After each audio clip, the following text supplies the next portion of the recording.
Hello friends, welcome back to my YouTube channel. This is Sarthika PDR. उम्मीद करती हूँ कि आप सब बढ़िया हो। आज के सेशन में मैंने बीकॉम का प्रिंसिपल्स ऑफ मार्केटिंग का फर्स्ट चैप्टर कवर किया है, इंट्रोडक्शन। ये मैंने बहुत ज़्यादा डिस्क्रिप्टिव नहीं लिया है, पॉइंट वाइज मैंने इसमें मेंशन किया है सो दैट मतलब कॉन्सेप्ट्स आपको समझने के लिए भी और एग्जाम्स में भी लिखने के लिए काफ़ी बेनिफिशियल रहेगा। तो चलिए फ्रेंड्स, आज का सेशन हम लोग स्टार्ट करते हैं प्रिंसिपल्स ऑफ मार्केटिंग का। आप इसमें एंड तक के बने रहिए बिकॉज मैंने ये सेशन बनाया ही एग्ज़ाम पर्सपेक्टिव के अकॉर्डिंगली है। तो पहले मार्केटिंग क्या होता है, इसका नेचर, स्कोप, इम्पोर्टेंस क्या है, ये सब देखने के पहले हम लोग एक बार ये देखेंगे कि what is mean by market. Market ऐसी प्लेस है जहाँ पे कस्टमर के नीड वांट्स के अकॉर्डिंगली सब चीज़ें मिलती है। Traditionally market was the place to buy and sell the products in a particular place, and in modern definition market is any area over which buyers and sellers are in close touch with one another, either directly or indirectly through dealers or not, that the price obtainable in one part of the market affects the price paid in another parts. अब देखते हैं what is marketing. What is marketing ये मैंने friends मेरे last slide में मैंने इसको properly cover किया है, तो आप वो भी रेफ़र कर सकते हैं। इसमें हम लोग ओवरऑल देखते हैं व्हाट इज़ मार्केटिंग। इसका मतलब होता है कि प्रोडक्ट्स को इस तरह से प्रेजेंट करना कि कस्टमर उसे बाय करे। It is the action of promoting the goods, promoting the goods and services, जैसे एडवर्टाइजमेंट करना या पर्सनल सेलिंग करना। It consist of those activities involve in the flow of goods and services from the point of production to the point of consumption, finding out what people need, wants, demand, and creating products, services, or ideas that match those needs. It is a flow of goods and services from producer to customer. अब देखते हैं nature of marketing. Marketing कैसा होता है? तो first है, it is a managerial function. Marketing करना है, जैसे प्रोडक्ट्स को लोगों तक पहुंचाना है, तो इसमें प्रॉपर प्लानिंग करनी पड़ती है।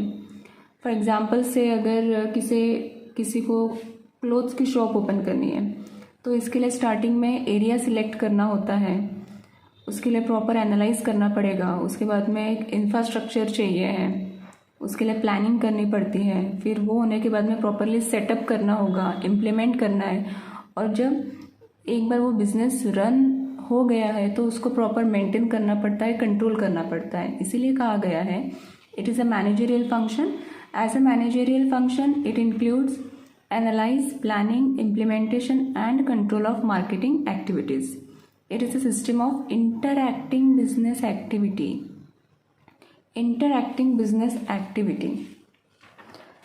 It is a philosophy based on consumer orientation and satisfaction. Of course, अभी मॉडर्न मार्केटिंग में कंज्यूमर सेटिस्फैक्शन ये सबसे इम्पॉर्टेंट है। इसीलिए पहले कंज्यूमर की नीड्स, वांट्स और डिमांड्स को देखा जाता है और उसके अकॉर्डिंगली मार्केटिंग की जाती है। अब इसमें दो ऑब्जेक्टिव्स रहते हैं। फर्स्ट तो ये है कि कंज्यूमर सेटिस्फैक्शन ऑफ कोर्स होना ही चाहिए, कंज्यूमर ओरिएंटेशन रहना चाहिए, और सेकंड ये है कि बिजनेस रन कर रहे हैं तो वो प्रॉफिट मेकिंग भी होना चाहिए। अदरवाइज लॉस में बिजनेस रन करके कोई यूज़ नहीं है। उसके बाद है it is a dynamic process. Time, season, city, internal factor, external factor, इन सबको कंसिडर करते हुए मैनेजर को मार्केटिंग की प्रोसेस चेंज करनी पड़ती है। कभी सेम रखनी पड़ती है या उसमें कुछ चेंजेस होते हैं। क्रिएटिव मार्केटिंग ये क्रिएटिव स्टाइल से होना चाहिए, तभी कस्टमर अट्रैक्ट होते हैं। After that, scope of marketing. Marketing में क्या क्या कर सकते हैं? First, it is a study of consumer needs and wants. सबसे पहले इसमें मैनेजर कंज्यूमर की नीड्स क्या है और वांट्स क्या है इसे स्टडी करता है। Product planning and development. जो प्रोडक्ट को सेल करना है उसकी प्रॉपर प्लानिंग होती है, लाइक कहाँ, कैसे, कब सेल करना है और इसमें क्या डेवलपमेंट होनी चाहिए। फाइनेंस। ये सभी फंक्शन के लिए कितने कितना कैपिटल अवेलेबल है, कितना मनी अवेलेबल है, ये सब देखा जाता है। प्राइसिंग पॉलिसी, प्रोडक्ट की करेक्ट प्राइसिंग रखना ये बहुत इम्पोर्टेंट है। मतलब जैसे कि एक एरिया में कोई प्रोडक्ट है वो 10 रुपीज़ का मिल रहा है और दूसरे एरिया में वो 50 रुपीज़ का मिल रहा है, तो ये बहुत ज़्यादा प्राइसिंग गैप है। अगर इतना भी ज़्यादा प्राइसिंग गैप रहेंगे तो कंज्यूमर अट्रैक्ट नहीं होगा। प्रमोशन, प्रॉपरली एडवर्टाइजमेंट होनी चाहिए। अब इसके डिफरेंट वेज होते हैं, जैसे बैनर के थ्रू, टीवी के थ्रू, न्यूज़पेपर के थ्रू, एड्स के थ्रू। जब लोगों तक के ये पहुंचेगा कि ये प्रोडक्ट मार्केट में है तभी तो वो बाय करने के लिए आएंगे। Packaging, attractive and hygiene maintain packaging होनी चाहिए। After sale services, product sale करने के बाद अगर उसमें कोई फॉल्ट होता है या और कोई इश्यूज होते हैं तो उसे भी सॉर्ट आउट करना चाहिए। ये मॉडर्न मार्केटिंग में कवर होता है आफ्टर सेल्फ सर्विसेज। जैसे कि वॉशिंग मशीन अगर हम लोग बाय करते हैं तो उसमें परचेज के बाद में भी बहुत सारे इश्यूज होते हैं, तो ये सब आफ्टर सेल्फ सर्विसेज में कवर होता है। अब देखते हैं इम्पोर्टेंस ऑफ मार्केटिंग। सबसे पहला तो इम्पोर्टेंस ऑफ मार्केटिंग में क्या आएगा? Of course satisfaction to consumer, then it creates employment. Marketing कर रहे हैं, लेबर की ज़रूरत है, so of course it creates employment. Creates goodwill, लोगों तक के प्रोडक्ट्स पहुंच रहा है, लोग उसे पसंद कर रहे हैं, बाय कर रहे हैं, तो इससे वो प्रोडक्ट्स का गुडविल क्रिएट होता है। सोर्स ऑफ इनकम, एक बार प्रोडक्ट की गुडविल क्रिएट हो गई तो ऑफकोर्स लोग उसे ही ज़्यादा बाय करेंगे, तो इससे जो भी सेलर है उसको पैसे मिलेंगे, तो ये है source of income. Acts as a basis for decision making, helps to boost the sales. Properly marketing हो रहा है तो ऑफकोर्स कस्टमर अट्रैक्ट हो रहा है और इससे सेल्स भी बढ़ रही है।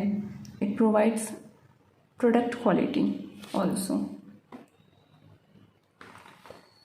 न्यू कॉन्सेप्ट्स ऑफ मार्केटिंग, अभी ओल्ड कॉन्सेप्ट्स ऑफ मार्केटिंग में क्या था ना फ्रेंड्स, कि जो भी सेलर था वो बस प्रोडक्ट्स सेल कर देता था प्रॉफिट मेकिंग के लिए, लेकिन न्यू कॉन्सेप्ट्स ऑफ मार्केटिंग में ऐसा है कि प्रॉफिट भी होना चाहिए, कस्टमर सेटिस्फैक्शन भी होना चाहिए, और इसके बाद में प्रोडक्ट सेल करने के बाद में आफ्टर सेल सर्विसेज भी प्रोवाइड की जाती है।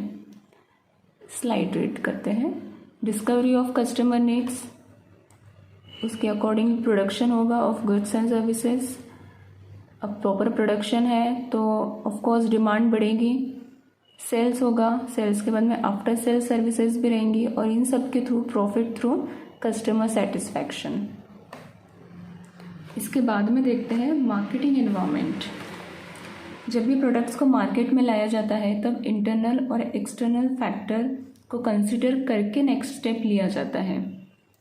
अब इस एनवायरनमेंट में इंटरनल और एक्सटर्नल फैक्टर मतलब माइक्रो मैक्रो फैक्टर्स जो हम लोग आगे देखेंगे, तो स्लाइड रीड कर लेते हैं। Marketing environment is the combination of external and internal factors and forces which affect the company's ability to establish a relationship and serve its customers. The internal environment is company specific and somehow controllable and includes owner, worker, machine, materials. The external environment constitute factors and forces which are external to business and on which the marketer has little or no control. तो ये जो external environment है ये totally government से related होते हैं, technology factors रहते हैं। हम लोग देखते हैं फ्रेंड्स आगे। ये देखिए फ्रेंड्स, मैक्रो एनवायरनमेंट में ये सब कवर होता है, technological, social, natural, cultural, political, ethical, demographic and economical.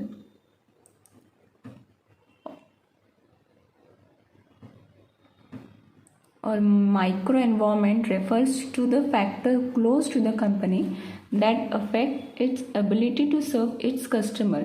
ये इंटरनली अफेक्ट करता है।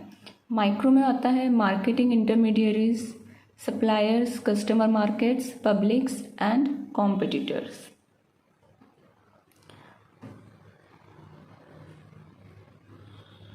Macro environment. The macro environment of the marketing environment is also known as broad environment. It constitutes the external forces and factors which affects the industry as a whole. अब इसमें first देखते हैं demographic environment. ये population के ऊपर depend करता है, population के टाइप के ऊपर डिपेंड करता है, मतलब कोई यंग एज का है, ओल्ड एज का है या चाइल्ड है।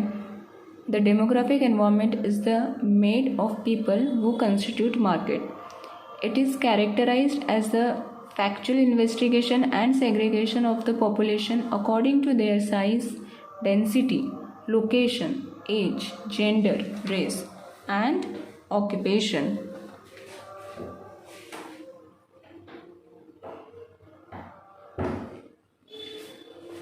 नेक्स्ट स्लाइड रीड करते हैं friends. Economic environment. Economic environment ये लोगों की परचेसिंग पावर के ऊपर डिपेंड करता है। परचेसिंग पावर मतलब लोगों के पास में कितना पैसा है, क्या वो कोई प्रोडक्ट बाय कर सकते हैं, इतना अफोर्ड कर सकते हैं या नहीं। The economic environment constitute the factors which influence the purchasing power of the customer and their spending pattern. This factor includes GDP, GNP, interest rate, inflation, income distribution, government funding, and subsidies, and other major economic variables. Physical environment. This includes the climate condition, environmental changes. Physical environment ये totally climates के ऊपर depend करता है, मतलब अगर properly raw material ही available नहीं है तो प्रोडक्ट्स कैसे बनाएंगे। Technological environment. Technological environment consists of innovation, research, and development in technology. Technological alternatives. Technology is the biggest source of threat and opportunities for the organization. Political legal environment. It includes laws and government policies prevailing in the country. अब जैसे cigarettes है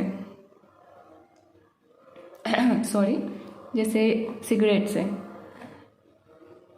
वैसे तो of course ये restricted है but फिर भी सब लोग यूज़ करते हैं।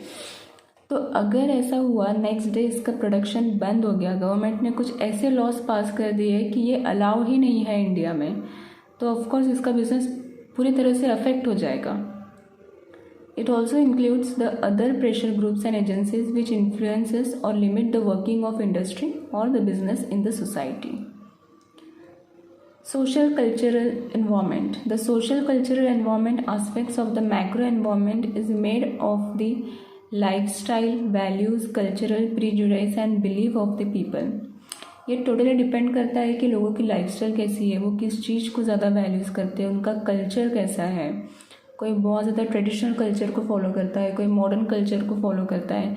जैसे हम लोग ड्रेसेस में ही देख लें, जो बहुत ज़्यादा मॉडर्न कल्चर को फॉलो करता है वो शॉर्ट ड्रेसेस पहनना पसंद करते हैं, पर जो ट्रेडिशनल को फॉलो करता है उन्हें ये ड्रेसेस इतने ज़्यादा पसंद नहीं होते हैं। Micro environment. The micro environment of the internal environment is also known as task environment. अब माइक्रो एनवायरनमेंट में क्या क्या कवर होता है। माइक्रो एनवायरनमेंट ये कंट्रोलेबल है और ये कंपनी के इंटरनल फैक्टर को डायरेक्टली अफेक्ट करता है। अब ऐसे कौन से फैक्टर्स हैं जो डायरेक्टली अफेक्ट होते हैं, तो सप्लायर हो गए, इंटरमीडियरीज है, कंपनी के पार्टनर्स है, कस्टमर है, कॉम्पिटिटर है, पब्लिक है, बिकॉज ये कंट्रोलेबल है। तो फर्स्ट देखते हैं supplier. It includes all the parties who provides resources needed by the organisation. Market intermediaries.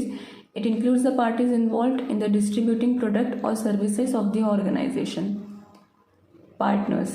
They are all separate entities like advertising agencies, market research organizations, banking, insurance company, transportation company, broker, etc., which conduct business with the organization. Customer. It comprises of the target group of the organization. मतलब जो target group है अगर वही दूसरे product के ऊपर shift हो रहा है तो ऑफकोर्स लॉस तो होना ही है। Competitor are the players in the same market वो target the similar customer as that of the organization. Similar customer को टारगेट करने वाले बहुत सारे कॉम्पिटिटर्स होते हैं।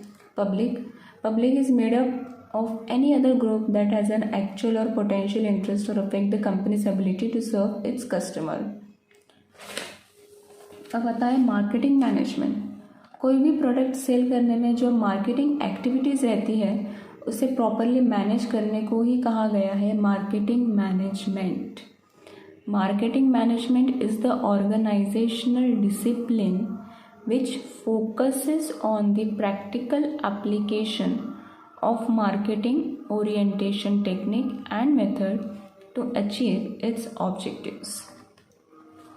तो फ्रेंड्स, आज के सेशन में हम लोग इतना ही देखेंगे। अगर आपको मेरा वीडियो पसंद आया है, लाइक कीजिए, सब्सक्राइब कीजिए, शेयर कीजिए। Thank you.